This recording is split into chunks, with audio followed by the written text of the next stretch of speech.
Hey guys, it's Skybird, and I'm really happy about this video because we're going to be talking about colors today, but also I do have my update for the Tuma build sitting here right next to me. You'll have to wait until we get to closer to the end of the video to take a look at that, but I want to focus on colors specifically, not only their importance, but the fact that we're actually getting some new colors in 2024. One of my favorites for this one of my most anticipated, is going to be reddish orange, which I actually only found out about thanks to New Elementary and all of their diligent work with the newer 2024 sets. Some of this is going to be locked behind some of the space-themed sets, which I actually didn't know that they were using this color, so that's fantastic, although some of those seem to be a little bit out of my price range for sure. But hopefully, now that things are starting to look up for us at the Skybird house, I don't know, maybe I'll be able to pick up one of those sets in the future to review it on the channel. I would love to. I've been trying to kind of stay away from space spoilers too much because I really want to be surprised. We'll see what I end up getting, if I end up getting anything at all. But suffice to say, there is one other important piece in here that pertains to Bionicle. We're going to go ahead and take a look at them. Make sure you are subscribed, though. It really does help out the channel, and let's get right on into it. So I was actually made aware of this color from LEGO Friends, of all things, and I'm really happy. It's a set.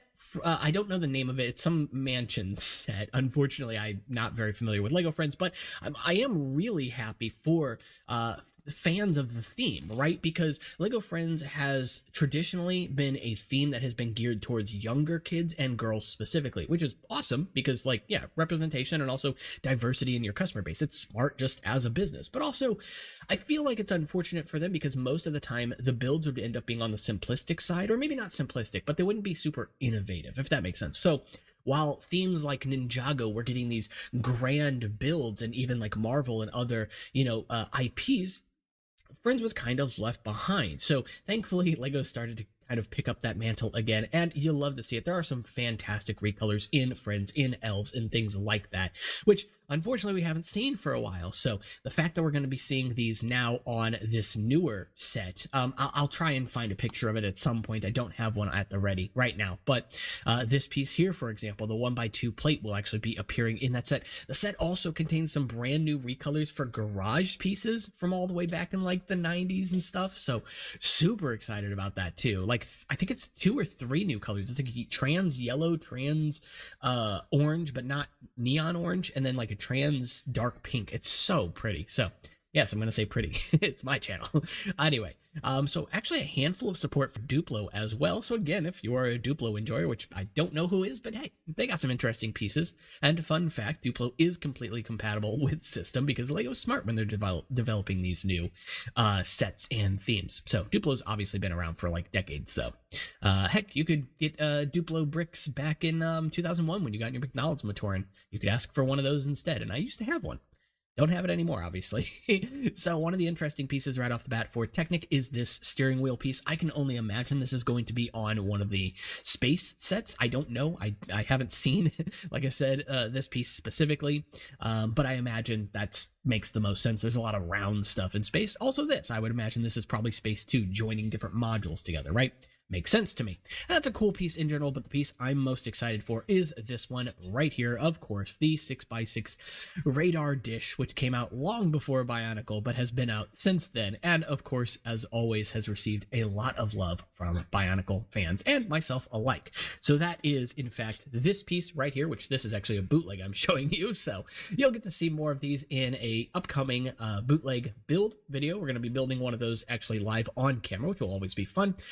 But suffice to say, this is also the original shield for Kopaka Mata, which is why I'm very excited about this. I'm also excited about reddish orange in general because this is kind of a color I accidentally predicted. And by that, I mean, like, it's a color I desperately wanted before I knew it was going to be a thing just a handful of weeks ago. Now, obviously, LEGO knew it was going to be a thing long before I wanted it, so they kind of read my mind. But I'm going to pretend I predicted the future here. And, yeah, I'm really excited about it. So it's a gorgeous color. It goes right in between old red and old orange. I don't know why I'm calling them old. LEGO still uses them, but it's honestly fantastic. And this is why I want to talk about colors here in general, because of color support. I'm going to go ahead and show you something real quick.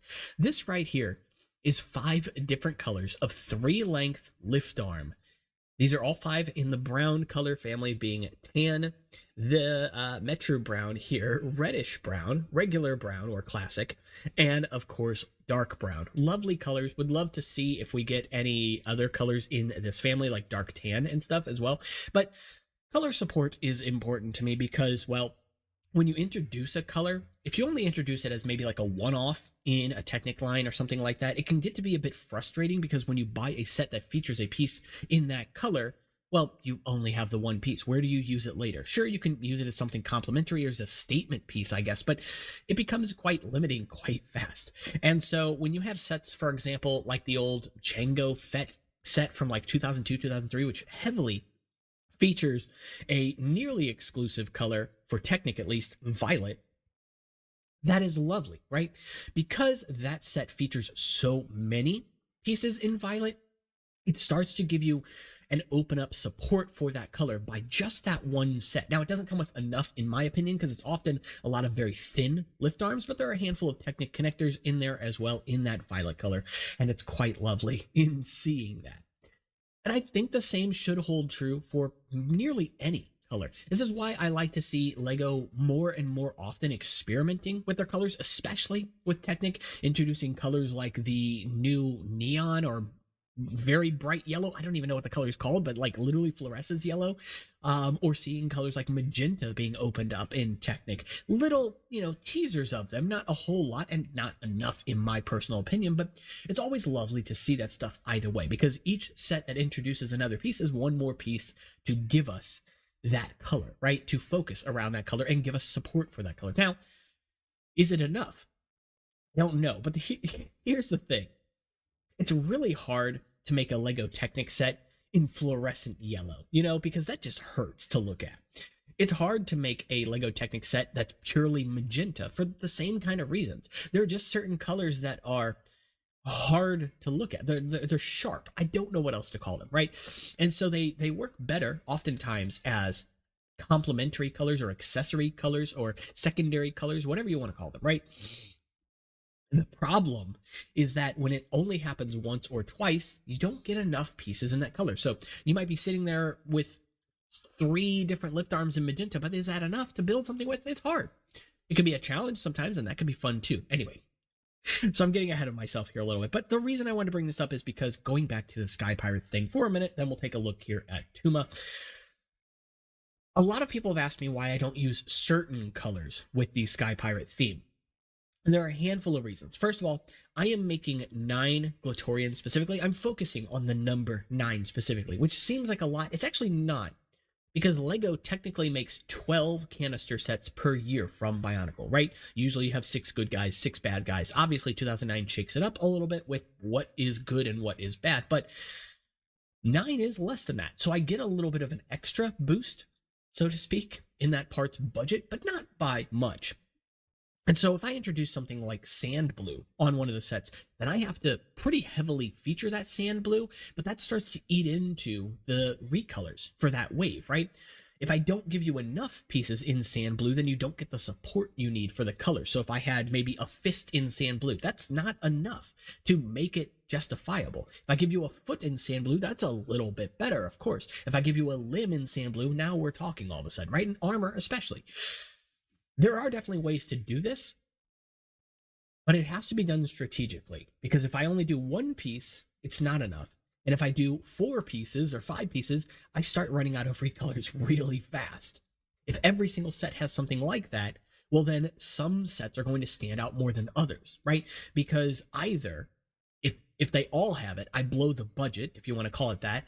And if only 3 of them have it, well, then what 3 are going to be the popular ones? I will say this. I'm definitely sympathetic to LEGO in choosing color schemes for characters. Think of this, for example. When you think of the Baraki sets, which one do you think about first? And then which one do you think about last?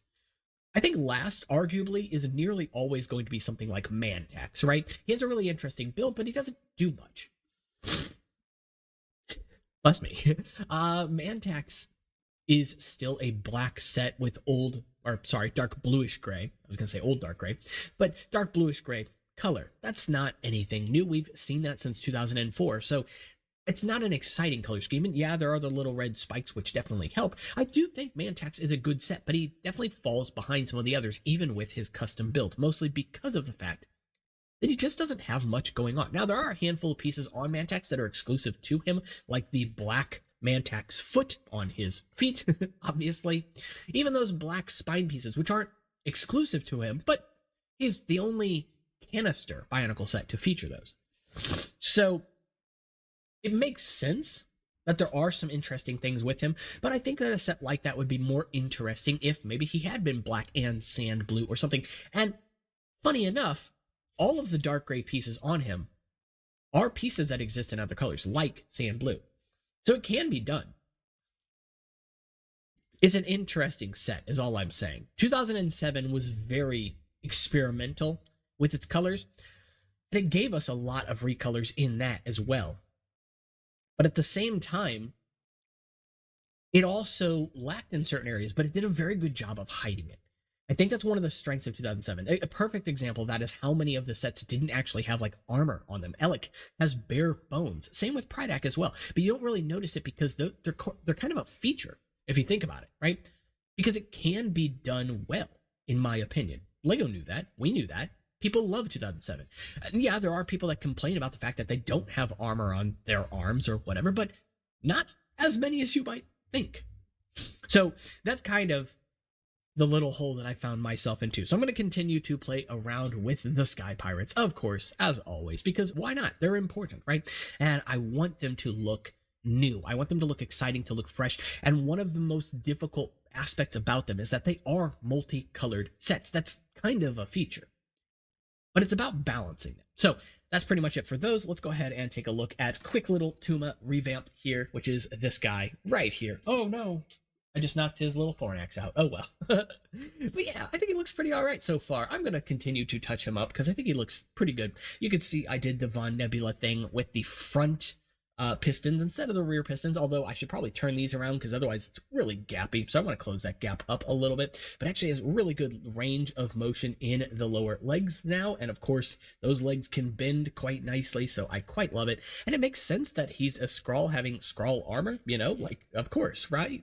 So there are, of course, some other little fun things on here as well, like the claw pieces being turned sideways, which I just like better. I never really liked them facing forward. They've always felt tacked on. Here they kind of feel more like a feature, if that makes sense. Of course, he just has the one joint in the hips now, and that has worked just fine. He's been able to hold himself up without really any issue. The gaps in the shoulders are closed up, and I added this piece on here because basically I just had them handy, so why not? And they sort of reflect the Skrull armor as well, somewhat in their shaping, right? Weapon here being all black now and turning it into kind of a bow, very similar to the Baroness Samad rider, right? And then, of course, you get the Saw shield, which at the moment is just red. I did not want to paint it just for one video, but at some point in time, I will be painting one of these in lime green. I only have two right now, so I didn't want to do that right now. Lastly, the wings no longer move on their own because they are actually attached in a more solid way, though it's a little bit unsightly. There are definitely better ways to do this, but by this point, it was late at night. I really wanted to go to sleep, so that is most of the changes. The last change I wanted to say was getting rid of the gap here under this foot, which is actually really simple because it is just doing this. And then attaching one of these axles here, right? There's a half spacer there, and there's a half a space that needs to be accounted for. So it just works. It just works. I'm really happy with it. So maybe I'll feature that at some point in its own video. You can also see it's got a little bit of the Vorox / Zesk armor on the torso there. That's pretty much it for this little guy here. So didn't want to make this whole video about Tuma. I just made one 2 days ago. I don't need to make another, right? But that's pretty much it for this video. If you guys did enjoy it, make sure you are subscribed. It really does help out the channel. And of course, as always, you can check out the Discord, Instagram, or Patreon if you want to support the channel and get some perks. Thank you to all of the recent members of the Patreon, by the way. All of that will be in the description below. And of course, let me know in the comments, what is your favorite new color for 2024 or that has come out in the last handful of years? I definitely think reddish orange is a strong contender, but it's not the only one.